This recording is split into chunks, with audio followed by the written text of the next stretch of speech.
Assalamualaikum warahmatullahi wabarakatuh. Alhamdulillahirabbil alamin alladzi arsala rasulahu bil huda wa dinil haqq liyudhhirahu 'alad dini kullihi wa kafaa billahi shahida. Asyhadu an la ilaha illallah wahdahu la syarika lah wa asyhadu anna Muhammadan abduhu wa rasuluhu la nabiyya ba'da. Allahumma sholli ala Muhammadin wa ala alihi wa sahbihi ajma'in. Amma ba'd. Yang terhormat Bapak Ketua Pimpinan Cabang Muhammadiyah Bayan, Bapak Dr. Rafiq Donadi MAG, yang saya hormati Ketua Tim Pengembang Perguruan Muhammadiyah Bayan, Bapak Dr. Andes Haji Habibie MPD, yang saya hormati Kepala Pondok Pesantren Darul Arqam Bapak Fahri Al-Fakih SH, yang saya hormati Ibu Kepala SD Muhammadiyah Bayan, Ibu Nurul Hasanah MAG, yang saya hormati Ibu Tias Kepala KB sekaligus mewakili TK, yang saya hormati perwakilan dari desa, ini Ibu Kepala Desa atau yang mewakili, yang saya hormati Bapak Ibu seluruh wali siswa kelas 6 khususnya yang saya hormati, dan anak-anak sekalian seluruh siswa kelas 6 yang saya cintai dan yang saya banggakan. Terlebih dahulu marilah kita bersyukur kepada Allah atas nikmat yang dilimpahkan kepada kita. Mari kita ungkapkan dengan lafal kalimat tahmid, alhamdulillahirabbil alamin. Salawat dan salam semoga dilimpah curahkan kepada uswah dan kita Rasulullah Muhammad Sallallahu Alaihi Wasallam, dan juga kepada keluarganya, para sahabatnya, dan kepada kita seluruh umatnya. Bapak Ibu yang saya hormati, sudah 1 tahun kepada diri saya tidak bicara di hadapan Bapak Ibu. Artinya memang ada rasa kangen untuk menyampaikan pesan-pesan kepada Bapak Ibu, juga kepada putra-putri Bapak Ibu sekalian. Dan dalam kesempatan ini, alhamdulillah saya masih diberi kesempatan untuk matur di hadapan Bapak Ibu sekalian dengan kapasitas saya sebagai Ketua Perguruan Muhammadiyah Bayan. Oleh karena itu, ini tentu bukan sesuatu yang mengada-ada, karena memang ada ada keterkaitan antara diri saya dengan seluruh amal usaha Muhammadiyah yang ada di Bayan ini, baik TK, SD, SMP maupun SMA. Oleh karena itu, izinkan saya untuk mewakili unsur-unsur yang ada di pimpinan cabang Muhammadiyah Bayan untuk menyampaikan pesan-pesan kepada Bapak Ibu dan lebih khusus kepada anak-anak sekalian. Baik, ada beberapa hal yang ingin saya sampaikan mungkin di bagian akhir pendidikan putra-putri Bapak Ibu di jenjang pendidikan dasar di SD Muhammadiyah Bayan. Yang pertama, tentu saya ikut bersyukur dan ikut berbahagia sekaligus berbangga atas selesainya putra-putri Bapak Ibu di dalam menempuh pendidikan selama kurang lebih 6 tahun di SD Muhammadiyah Bayan dengan hasil yang luar biasa, dengan hasil yang tadi sudah disampaikan prestasi-prestasinya. Meskipun tidak berarti yang tadi tidak memperoleh penghargaan lalu tidak berprestasi, karena prestasi itu bukan sekedar diukur dengan piala, bukan sekedar diukur dengan piagam penghargaan dan atau yang lain, tetapi sesungguhnya kalau dalam Islam prestasi itu diukur dengan nilai ketakwaan Bapak Ibu sekalian. Kemudian kita tidak usah berkecil hati kalau misalkan Bapak Ibu tadi putra-putrinya tidak maju, tidak dipanggil, tidak disebut, tidak belajar, tidak usah pesimis kalau kecil hati, karena Allah punya penilaian tersendiri dalam hal menilai prestasi seseorang. Apa yang dinilai oleh Allah? Inna akramakum indallahi atqakum. Sesungguhnya Allah menilai kita, umat manusia, orang yang beriman, dinilai dari nilai ketakwaannya. Orang yang paling mulia di sisi Allah adalah orang yang paling takwa. Sehingga kalau Bapak Ibu ini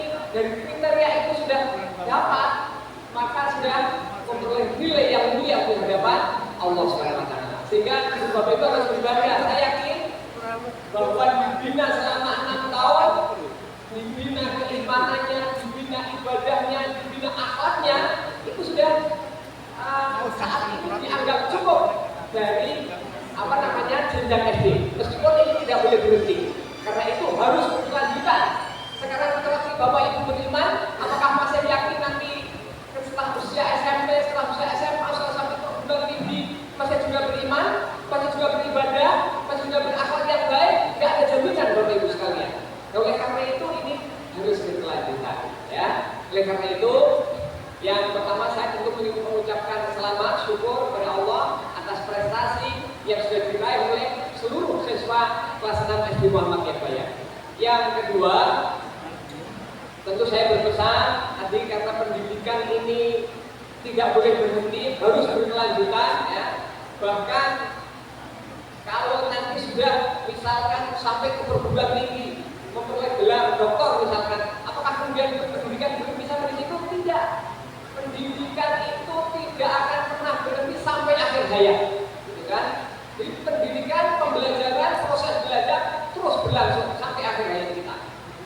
Bapak Ibu tentu tahu ketika ada orang mau meninggal dunia, itu pun masih dididik Bapak Ibu sekalian, masih belajar Bapak Ibu sekalian. Apa pelajaran yang diberikan kepada orang yang meninggal? Ternyata kalimatnya singkat, tapi itu menentukan. Apa orang yang akan meninggal dituntut, dididik untuk mengucapkan lafal kalimat La ilaha illallah. Dan itu akan menjadikan jaminan seseorang di akhir hayatnya mengucapkan kalimat itu, maka dia dijamin masuk surga. Gitu kan? Man qala akhiru kalamihi la ilaha illallah dakhala jannah. Barang siapa akhir ucapannya adalah kalimat la ilaha illallah, maka dia akan masuk surga. Nah, oleh karena itu ini pendidikan harus berkelanjutan sampai betul-betul akhir hayat husnul khotimah, sampai akhir hayat bisa mengucapkan kalimat la ilaha illallah.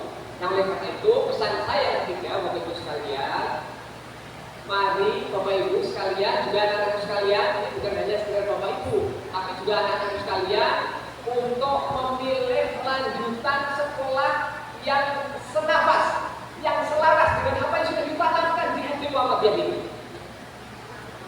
Kenapa ingin saya pesankan kepada bapak-bapak dan juga ibu-ibu dan juga anak-anak sekalian? Karena kadang-kadang anak dan bapak dan ibu itu bisa beda pilihan, bisa beda keinginan. Anaknya pengen pondok, orang tuanya nggak boleh. Kadang-kadang seperti itu. Atau sebaliknya, orang tuanya pengen anaknya pondok tapi anaknya nggak mau, misalkan. Itu ada juga. Dan seterusnya, ada yang kepengen di sekolah A, ibunya kepengen di sekolah B, dan seterusnya. Ya, maka ini perlu diselaraskan. Nah, Bapak Ibu sekalian, saya berpesan bahwa apapun nanti yang menjadi pilihan sekolah Bapak Ibu sekalian, tapi jangan tinggalkan fondasi-fondasi yang sudah ditanamkan di sekolah ini. Nanti Bapak Ibu dalam soal pendidikan bisa buka surat Al-Luqman. Di sana ada pelajaran. Setidaknya ada pelajaran bagaimana tentang cara mendidik anak Bapak Ibu sekalian.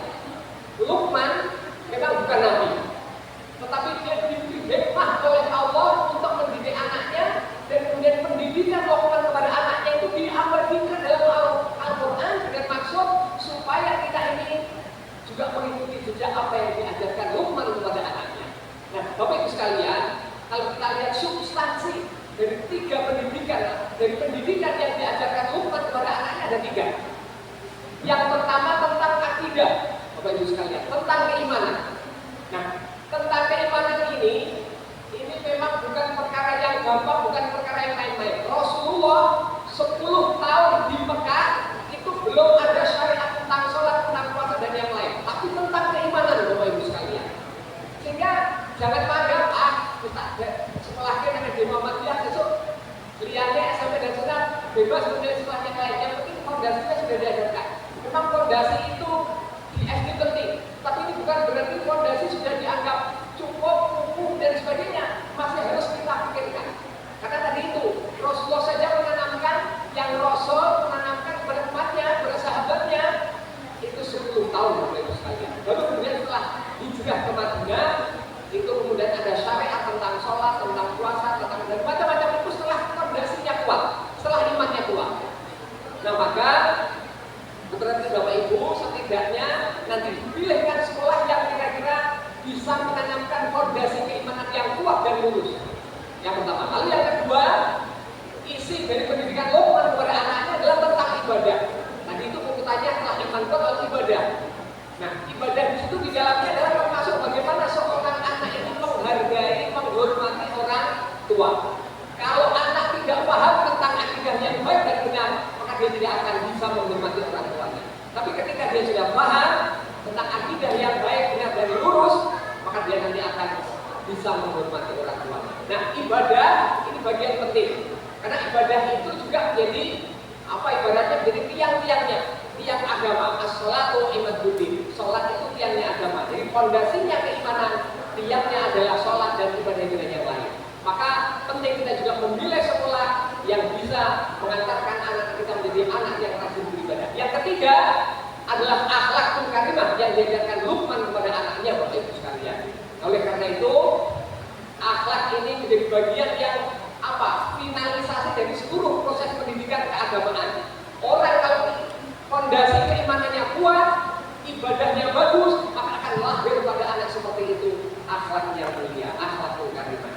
Nah, untuk itu Bapak Ibu sekalian, saya mengajak dan mendorong berarti Bapak Ibu, mari teruskan di sekolah yang bisa paling tidak menguatkan 3 unsur ini. Kalau penjamin tidak ada yang bisa menjamin. Tapi kalau kita berikhtiar, ini adalah bagian dari kewajiban kita selaku orang tua dan juga tentu anak-anak sekalian. Maka Bapak Ibu sekalian, dari 3 unsur yang ingin kita capai, ya, akidah yang baik dan benar lurus, kemudian yang kedua ibadah yang baik dan benar, dan yang ketiga akhlakul karimah, maka memilih sekolah yang bisa meneruskan itu bukan perkara main-main, bukan perkara asal-asalan saja, tapi harus kita melihat betul, kita harus meneliti, kita harus mengetahui sekolah yang akan menjadi tempat untuk melanjutkan pendidikan kita Bapak Ibu. Menurut saya pilihan alternatif pertama Bapak Ibu sekalian adalah pondok pesantren. Ya, ini sudah berulang-ulang saya sampaikan. Kalau di pondok pesantren insya Allah 24 jam ini menjadi bagian yang ada yang bertanggung jawab yang mengurusnya. Maka pondok pesantren bagian yang merusak jadi alternatif nomor 1. HP, televisi dan sebagainya tidak ada di pondok pesantren. Padahal itu menjadi pengganggu yang menurut saya sampai saat ini adalah nomor 1. Jadi kalau sudah HP ini sulit sekali kita akan menghindari, kita sulit sekali akan mencegah. Dan bisa mencegah siapa? Pondok pesantren itu. Maka silakan nanti pilih pondok pesantren apa saja silakan. Kalau yang saya harapkan yang dekat sajalah ke pondok pesantren Darul Arqam yang saya kira Bapak Ibu tahu, dan saya di dalamnya juga ini bawa Pak suku kita Pak Taufik, Pak Widi, Pak Pakai, dan misalnya kita masih juga ikut kontrol, saya juga ikut ada di dalam.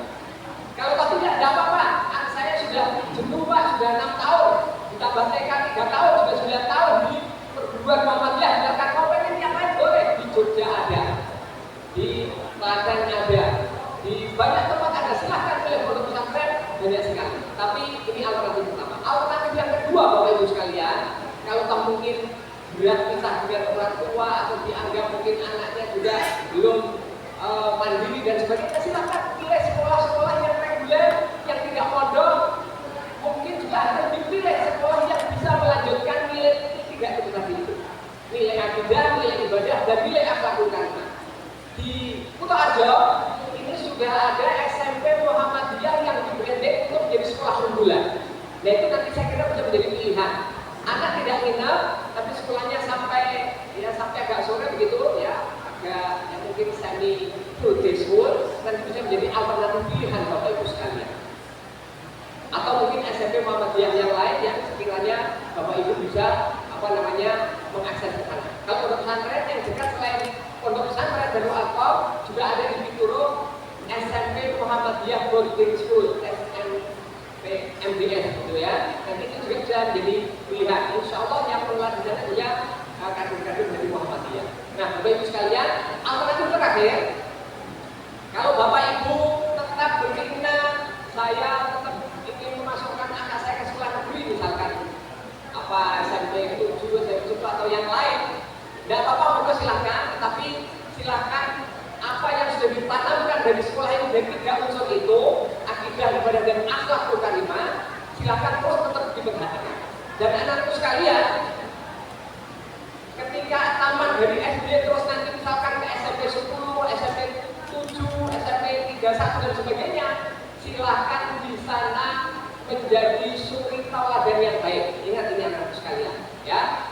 Apa yang sudah baik diajarkan di sekolah, laksanakan di sekolah yang baru. Anak-anak bisa menjadi pionir pelaksananya, misalkan sholat duha. Setiap istirahat, ngajak teman-temannya sholat duha. Nanti zuhur, ngajak teman-temannya untuk sholat berjamaah, misalkan seperti itu. Ngajak teman-temannya misalkan untuk puasa Senin Kemis, misalkan. Itu saya kira nanti akan menjadi kebaikan dan nilai-nilai yang sudah ditanamkan di Muhammadiyah ini dibawa ke tempat-tempat yang baru yang di sana nanti akan melahirkan teman-teman yang akhirnya mendukung akidah yang lurus, ibadah yang benar, dan akhlak yang baik, akhlakul karimah. Ya, saya kira itu pesan saya Bapak Ibu sekalian. Jadi saya kira pilihan ada di Bapak Ibu dan anakku sekalian. Tetapi bahwa saya menyampaikan pesan ini karena Bapak Ibu mohon maaf, kita punya harapan masa depan anak-anak kita, investasi anak kita bukan sekedar besok kalau anak sudah sudah sukses dalam pendidikannya, bisa bekerja di tempat yang menghasilkan uang banyak, kemudian dari sisi itu berhasil, tapi kemudian dari sisi ibadah dan akidahnya akhlaknya tidak berhasil. Betapa negara kita lihat banyak orang-orang pinter, banyak orang-orang yang kelihatan sukses materi, tapi tidak sukses dalam bidang keagamaannya. Saya kira kita tidak ingin itu, karena nanti setelah Bapak Ibu meninggal, 3 perkara yang pahalanya akan terus mengalir adalah salah satunya wawaladun sholihun yad'ulah, anak yang soleh yang senantiasa mendoakan orang tuanya. Nah itu yang sukses Bapak Ibu sekalian. Kalau Bapak Ibu nanti sekolah dimanapun anak putra putri Bapak Ibu dan berakhir dengan menjadi anak yang soleh dan solehah, bisa mendoakan orang tuanya, inilah anak yang sukses. Sukses yang sebenarnya adalah itu, bukan sekedar sukses yang bisa meraih pekerjaan yang misalkan hasilnya besar, memperoleh materi yang besar, bukan sekedar itu, tapi adalah sukses yang betul-betul bernuansa akhirat. Sebagaimana doa kita tentu ingin sukses dunia dan juga sukses akhirat. Maka doanya Rabbana atina fid dunya hasanah wa fil akhirati hasanah wa qina adzabannar. Dan itu doa kita semua, ya Allah, karena beri kami kebaikan, kesuksesan di dunia dan kesuksesan di akhirat, dan dijauhkan dari api neraka. Demikian Bapak Ibu yang saya sampaikan. Mudah-mudahan bermanfaat. Kurang lebihnya mohon maaf. Assalamualaikum warahmatullahi wabarakatuh. Wabillahi taufiq wal hidayah. Assalamualaikum warahmatullahi wabarakatuh.